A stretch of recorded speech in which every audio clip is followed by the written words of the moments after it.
Colonel Crockett's Cooperative Christmas by Rupert Hughes. Forward.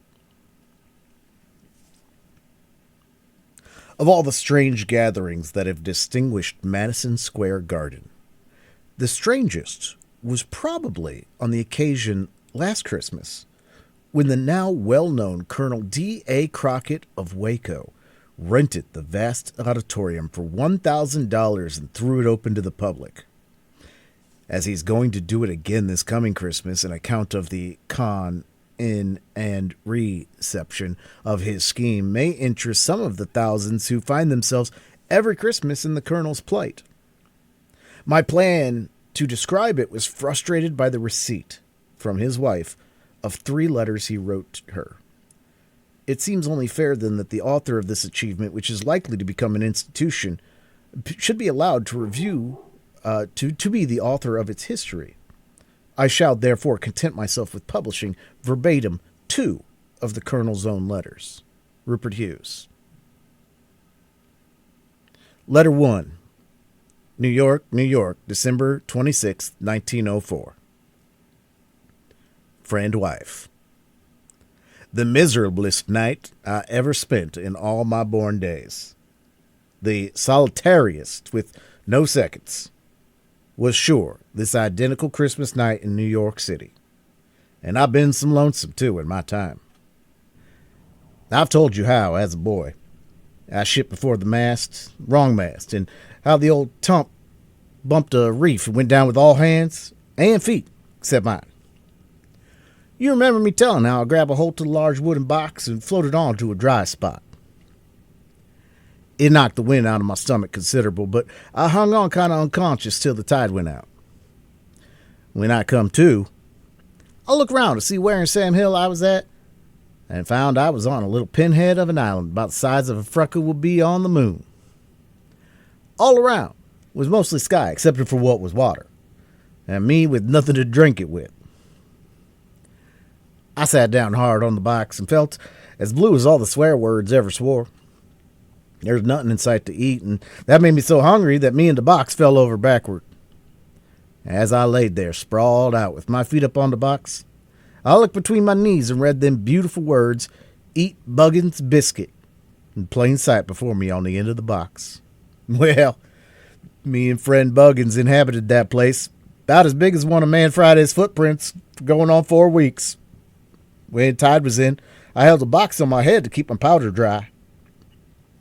Long toward the end of my visit, just before the ship Save Me hove in sight, I began to feel a mite tired of that place. I kind of felt as if I saw about all that was interesting on that island. I thought I was unhappy, and I had a sneaking idea I was lonesome. But I see I was mistaken. I hadn't spent a Christmas night alone in a big city then. Then once when I was prospecting for our mine, I snowed up in a pass. I reckon I told you how I got typhoid fever and wrestled it out all day by my lonesome, unparalleled thirst, Boston baked beans, red flannel tongue, delirium dreamings, and self-acting emetic, down to the final blissful "where am I at?" and on through the nice long convalescence till my limbs changed from twine strings to human members. 6 weeks doing time as doctor, patient, trained nurse, and fellow mason all in one was being alone right smart. But it wasn't a patch on that little metropolis of Manhattan on Santa Claus Day. Then once, I had a rather unrestful evening out in the western part of Texas. A fellow sold me a horse right cheap, and later a crowd of gentlemen accused me of stealing it, and I was put in jail with the promise of being lynched before breakfast. That was being uncomfortable some, too. But I wish last night that my friend, Judge Watson, hadn't come along that night and identified me. It would have saved me from New Yorkitis. Then there was the night when I proposed for your hand and you sent me to your pa. And he said if I'd ever come near again, he'd sick the dogs on me. I spent that night at a safe distance from the dogs, leaning on a fence, and not noticing it was barbed wire till I looked at my clothes and my hide next day. I watched your windows till the light went out, and all my hope with it. and on after that till, as the poet says, until daylight doth appear. Then there's the time I told you about when, but there's no use of making a catalog every time I've been lonesome. I have taken my pen in hand to inform you that last night beat everything else on my private list of troubles. My only lonely times was when I was alone, but the lonesomest of all was in the heart of the biggest crowd on this here continent. There was people aplenty, but I didn't know one gold darn galoot. I had plenty of money, nothing to spend it on except tip takers. I was stopping at this big hotel with luxury spread over everything, thicker than spore gum on corn pone, but lonely. Why, honey, I was so lonely that as I walked along the streets, I felt as if I'd like to break into some of those homes and compel them at point of gun to let me set in and dine with them. I felt like asking one of the bellboys to take me home and get his ma to give me a slice of goose. Let her talk to me about her folks. There was some 4 million people in a space about the size of our ranch. There was theaters to go to, but who wants to go to the theater on Christmas? It's like going to church on the 4th of July. There were dime mushums, penny vaudevilles, dance halls. There was a big dinner for newsboys. Salvation Army and volunteers gave feeds to the poor, but I couldn't qualify. I wasn't poor. I had no home, no friends, no nothing. The streets got deserted. Few other wretches was marooned like me in the hotel corridors. We looked at each other like sneak thieves patrolling the same street. Waiters glanced us at pitiful, as much as to say, if it wasn't for shrimps like you, I'd be home with my kids. Worst part of it was, I knew there were thousands of people in town in just my fix. Perhaps some of them were old friends of mine that I'd been tickled to death to foregather with, or leastways people from my state. Texas is a big place, but we'd have been brothers and sisters, or at least cousins once removed, for Christmas' sake. But they were scattered around at the St. Regis or Mills Hotel, the Martha Washington, or somewhere, while I was at the Waldorf-Astoria. It was like the two men that Dickens, I believe it was Dickens, tells about. Somebody gives a concertina, but he can't play on it. Winter coming on and no overcoat. He can't wear the concertina any more than he could tootle it. Few blocks away is a fellow Mr. B. He could play a concertina something grand, but he hasn't got one of his fingers itch. Spends all his ready money on a brand new overcoat. Just then his aunt sends him another one. He thinks he'll just swap one of them overcoats for a concertina. So he advertises in an exchange column. About the same time, A advertises he'll trade one housebroken concertina for a nice overcoat, but neither does A or B ever see B or A's advertisements. Not on your beautiful daguerreotype. That was the way with us all in New York. The town was full of lonesome strangers, and we went moping around, stumbling over each other, not daring to speak. They call us transients here. It's like a common sailor that's lost at sea. He's only a casualty. So us poor, homeless dogs in New York are only transients. Why, do you know, I was that lonely. I could have stood out in the square like a lonely old cow in the rain and just mooed for somebody to take me in. I'd have telegraphed for you and the children to come to town, but Texas is so far away, and you'd have got here too late. And you couldn't come anyway, being sick, as you wrote me, and one of the kids having malaria. How was the blessed self today? I hope you're feeling better. Telegraph if you ain't. I'll take the first train home. Well, last night I ate a horrible mockery of a Christmas dinner in a deserted restaurant, and it gave me heartburn in addition to heartache. And a whole brood stable of nightmares. I went to bed early, stayed awake late. Gee, That was an awful night. I tried philosophy, the next station beyond despair. I said to myself, "You old fool. Why in the name of all that's sensible should you feel so excited about one day more than another? I wasn't so lonely the day before Christmas. I ain't so lonely today." But then, I was like a small boy with the mumps and an earache on the 4th of July. Firecrackers will pop just as lively another day, but, well, the universe was simply thrown all out of gear. Like it must have been when Joshua held up the moon, or was it the sun? You remember reading me once about, I reckon it was Mr. Aldrich's pleasing idea of the last man on earth? Everybody killed off by pestilence or something, and him sitting there by his lonely little lonesome, and what would he have done if he had heard his doorbell ring? Well, I reckon he'd have done what I'd have done if I'd met a friend. Given one wild whoop, wrapped his arms round his neck, kissed him on both cheeks, and died with a faint gurgle of joy. I'd have been glad to have died so, too. Finally, I swore that if I ever foresaw myself being corralled again in a strange city on Christmas, I'd put on a sandwich board or something and march up and down the streets with a sign like this: "I'm lonely. I'm homesick for real. Christmas. There must be others. Let's get together. Meet me at the fountain in Union Square. We'll hang our stockings on the trees. Perhaps some snow will fall in them. Come one, come all, both great and small." I'll bet such a board would stir up a procession of exiles 1.5 miles long, and we'd get together and have a good crying match on each other's soldiers, wring each other's hands while the band played Old Lang Syne. But it's over now. I lived through the game of Christmas solitaire in a big city, and I feel as relieved as a man just getting out of a dentist's office. He's minus a few molars and aches considerable, but he's full of a pleasing emptiness.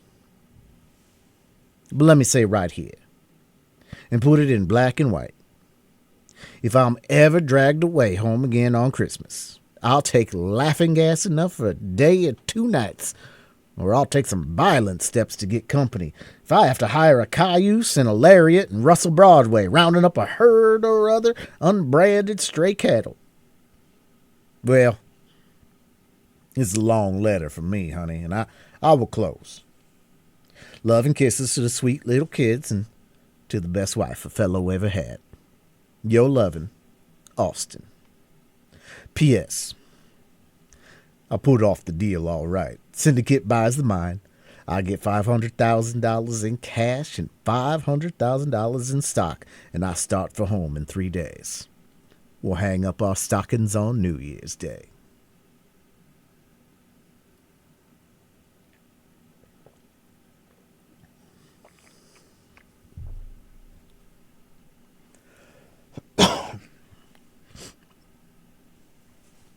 Between letters. The fates accepted Colonel Crockett's challenge, and by an irresistible syndication of events, forced him to be alone in New York again the very next Christmas. After a series of masterly financial strokes, he had felt rich enough in his 2 millions to spend a year abroad with his family. A cablegram called him to America early in December to a directors' meeting. Expecting to return at once, he had left his family in Italy. A legal complication kept him postponing his trip from day to day, and finally, an important hearing in which he was a valued witness was postponed by the referee, or deferee, till after the holidays. The colonel saw himself confronted with another Christmas far away from any of his people. The first 2 days he spent in violent profanity and in declining invitations which he received from business acquaintances to share their homes.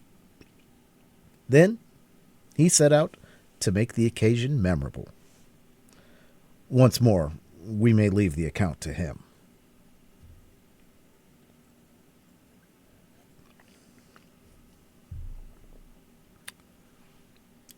Letter 2. New York, New York, December 28, 1905. Friend wife. Well, I've been and went and gone and done it. And golly, but it was fun, barring wishing you and the little ones had been here, too. Next year we'll arrange it so for I'm going to do it again. You remember Artemis Ward's man who had been dead 3 weeks and liked it? Well, that's me. This camping out in New York is getting to be a habit. I'm sending you a bundle of newspaper clippings as big as a stovepipe, all about yours truly. Soon as I saw the circumstances had organized a pool to corner me and my Christmases, I spent a couple of days sending up rain-making language. Then I settled down to work like a bronco does the harness after kicking off the dashboard and snapping a couple of traces. If I gotta be alone this Christmas, I says to myself, I'll make it the gall-blamedest, crowdedest solitude ever heard of this side of the river.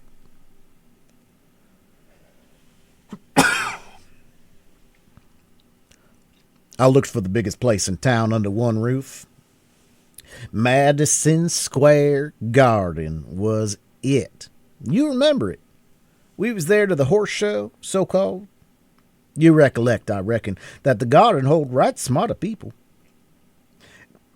At a political meeting once, they got 14,000 people into it, and there was still room for Grover Cleveland to stand and make a speech.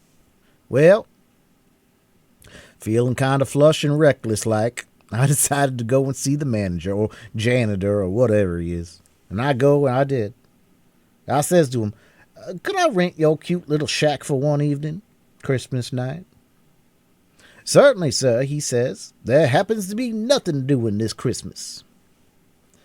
How much would it set me back? I says, very polite. Only 1,000 plunks, says he, smiling. But, my dear Gaston, I says with a low bow, I don't want to buy your little Noah's Ark for the baby. I only want to borrow it for one evening. 1,000 is our bargain counter limit, he says. I couldn't make it less for the poor old Tsar of Rushi. I kind of hesitated, remembering the time when $1,000 would have kept me comfortable for about 3 years. It's hard to get over the habit of counting your change. Then Mr. Janitor, seeing me kind of groggy, says a little less polite, if that's more than you care to pay for a single room, you can get a cot for 5 cents on the Bowery. For a quarter, you can get a whole suite. That riled me. I flashed a wad of bills on him that made his eyes look like 2 automobile lamps. He could see it wasn't Confederate money either. And then I shifted my cigar to a detracted tension while I swallowed my Adam's apple, and I says, I was only hesitating, my boy, because I wondered if your nice young garden would be big enough. You haven't got a couple more to rent at the same price? He wilted and caved in like a box of ice cream just before you get home with it. Then he began to bow lower, and we cut for a new deal. He took the lead. He says, what might I be wanting to use the garden for? Oh, I won't budge the walls or stain the floor, I says. I only want it for a Christmas tree. I'm going to invite my friends to a little party. Whew, but you must be popular, he says. Who the dickens are you, Brother Teddy or Mother Eddie? I'm Colonel D. Austin Crockett of Waco, I says as meek as I could. Pleased to meet you, Colonel, he says. What you running for, district attorney, or are you starting a new mutual benefit life association? Neither, I says. I'm a stranger in New York. But these friends of yours, he gasped. Is all Waco coming up here on excursion? Is the town going to move bodily? Mr. Prosecutor, I says, if you'll stop cross-examining a minute, and let me tell you how it all happened, it'll save you right smart of time. I'm a stranger here to about 4 million people. They are strangers to me. We ought to know each other. So I'm going to give a little Madison Square Garden woman and invite 'em in. What are you going to sell 'em? Prize poultry or physical culture? I've nothing to sell. I'm just going to entertain 'em. Well, I heard of Southern hospitality, he says. But this beats me. How much you gonna charge your head? Nothing. Everything's to be free, admission included. Not on your dear old lost cause, he exclaims. Leastways not in our little doll's house, not for $10,000. Why, man, do you realize that if you offered these New York, Brooklyn, Bronx, Hackensack, Hoboken folks a free show, more than 2,000 women will get trampled to death? Did you ever see a bargain counter crowd on 23rd Street? Well, that's only for a chance to get something they don't want at a fishbait price. But if you offered them a free take one chance, holy key whiz, I can just see it now. Garden ain't half big enough in the place. There's enough take-oneers in these parts to fill the old Coliseum. And they'd make the wild animals look like a cage of rabbits or white mice. Well, the upshot of it was he persuaded me to charge an admission. So we set it at $1 a head on the hoof. I write out a card and send it to all the papers to print at advertising rates. It cost right smart, but it looked neat. To every stranger in New York and his lady, if you are not otherwise engaged on Christmas night, the honor of your presence at Madison Square Garden is requested by David Austin Crockett, Colonel 5th Texas Cavalry, CSA. Music, dancing, refreshments, souvenirs. For the purpose of keeping out an undesirable element, a charge of $1 will be made. I knew that them magic words, refreshments and souvenirs, would hit 'em hard. In order to whet the public interest, I asked the papers where I advertised to give the thing some editorial or other reference, but they was very cold and said the best they could do was to send their dramatic critics to criticize the show afterward. A lot of good that would do me, so I took more space in advertising. In a day or two, I was visited at the hotel by one of the most impertinent young fellows I ever met up with. He sent up a card, James G. James, publicity expert. Now, I said to show him in. He sort of oozed through the door. He was that oily. Looked about to see if I was alone, then winked slow and important and says, "What's your game, Colonel? Looks pretty slick, but I can't quite make it out. It's a new bunco, all right, but slick as it looks, it ain't quite so slick as it ought to be." "Look here, you cub," I roared. "If you imply that I have any evil motives in this, I'll shoot you so full of holes you'll look like a mosquito net." He wasn't a bit scared. He simply winked the other eye, said in a kind of foreign-sounding language, "Forget it, Colonel, cut it out. Back to the alfalfa with your Buffalo Bill vocabulary. If you're really on the level, you don't need to prove it with artillery, but it makes no diff to me about that. My business is producing fame, not merit. Once more I ask, what's your lay?" I overcame a desire to kick him through the ceiling, and I told him I proposed to entertain the strangers in New York. Strangers in New York? Why, that means everybody. There's been only one man born in New York since the war, and he's kept an alcohol at a dime muzzle. The idea is really to give old New York a Christmas party, eh? Very pretty indeed, but if you insist on exploding money all over the place, I don't see why you shouldn't get a run for it. Besides, I need a bit of it myself. What you want is a press agent. You're starting all wrong. People in New York can't understand or believe anything except through the language of the press agent. You take one on your staff, and in 3 days you'll be so famous that if a child in a kindergarten is asked who the Queen of Holland, it will answer Colonel Crockett of Waco. Well, he poured out the most remarkable string of talk I ever heard, and before I knew it, he had made me promise to trust my soul and my scheme to him, to be surprised at nothing that might appear in the papers, and to refer all reporters to him. Next morning, I found my name on the front page of every journal, with my picture in most of them. Seems I had held at bay 200 angry Italians who were trying to mob a Chinese laundryman. The evening papers said I had stopped a runaway coach and four on Fifth Avenue that morning by lassoing the leader. On the coach were Mrs. Astor, Mrs. Fitch, Reggie Vanderbilt, George Gould, Harry Lear, and a passel others among these presents. That night I went to a music hall, according to the next morning's papers, and broke up the show by throwing a pocket full of solitaires to the chorus girls. Next day, 3 burglars got into my room. I held them up in the corner, took away their masks, spanked them, and gave them each $100 bill to help them avoid temptation. That afternoon, the 3 big life insurance companies asked me to be president. And so on. You can read for yourself in all the clippings. Only, for heaven's sakes, don't believe any of it. And every article was a neat allusion to my Christmas party. I wanted to kill James, and I scoured the town for him, but he dodged me. Kept his word, though. For the last few days, I've been the most talked of man in town. Looks like I'd been the only man in New York. And now, to tell about my little party. For 2 days, a regiment of men was working in the garden under my direction and at my expense. It was like paying the war appropriation of Russia, but it was worth it. At 6 o'clock, Christmas night, the crowd began to line up at the garden doors. At 6:30, a platoon of police arrived. At 6:40, the line reached twice around the garden.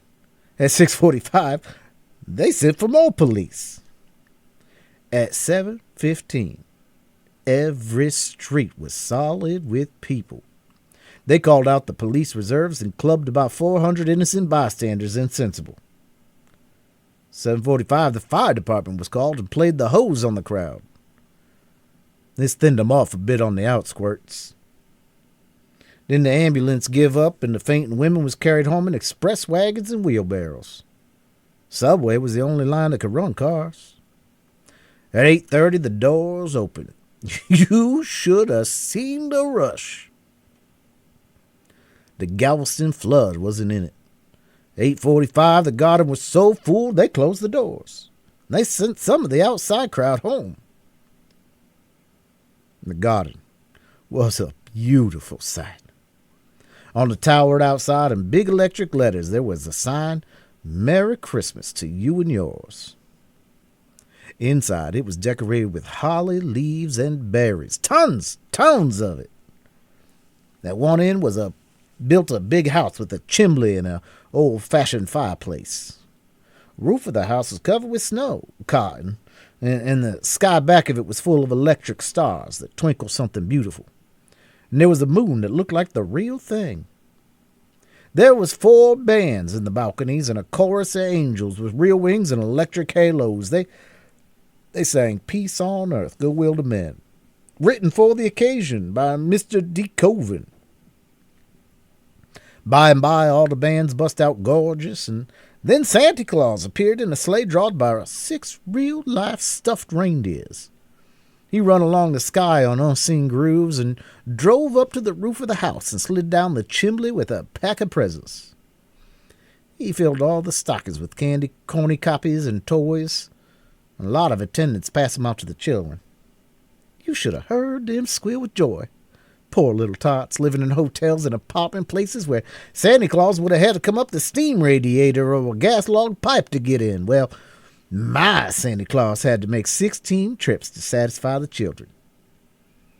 Garden was divided into sections, one for every state and territory, with its own shield and electric lights and colors. There was a native of every state in charge, and every state had its own big Christmas tree and reception room and refreshments. Some of the people I noticed seemed to have been born in several states at once, the way they passed from one booth to another, filling up their pockets and stomachs. I reckon they paid for it the next day in doctor's bills. But there was nary a sign of rowdyism. That $1 admission was a regular sieve for straining out the toughs. Then there was the policeman everywhere, and every other man nearly was a plainclothes man or detective. Besides, after sober consideration and on advice from the gardeners, I cut out all drinks except soft stuff. So there were no jags, except what some people brought with them from their Christmas dinners and loaded plum puddings. And then, of course, that peculiar something we get into us at Christmas time filled everybody with the sort of loving fellowship and a hankering to hug their neighbors and divvy up their funds like a mutual life insurance company prospectus says it's gonna do someday. In the center of the hall, there was a big sign in electric letters. Everybody is hereby introduced to everybody else for tonight only. At every state booth, you see people gathering and recognizing old friends or introducing themselves to new ones. It was surprising how each state had its gathering. At the Texas booth, there was a big, immense crowd. A lot of them turned out to be old friends of ours, school friend of yours, ranch friends of mine, people I'd worked for, people who worked for me or for me.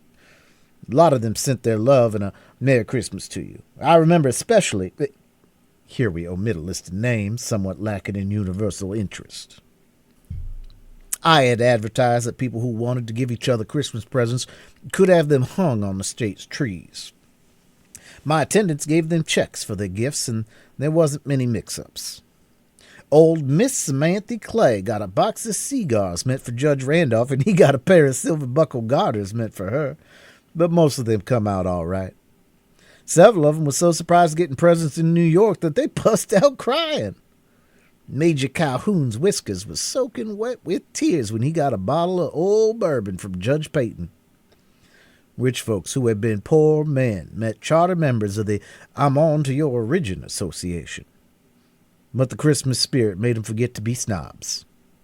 You'd hear millionaires telling plain people how they used to play Halloween jokes, how they scraped up to buy their mother's little Christmas gifts, what ridiculous things they used to get and give. All evening, as fast as anybody went out, they'd let somebody else in. Long about 11 o'clock, a lot of people began to go home. Then a new crowd came in. People who had taken their children home and put them to bed would come back for more fun. Others, who had spent the evening dining, began to dribble in. All the actor people and singers came. It was good to see them. Some of them told me what a godsend such a thing was to them, homeless by profession. A lot of them brought their wives and babies.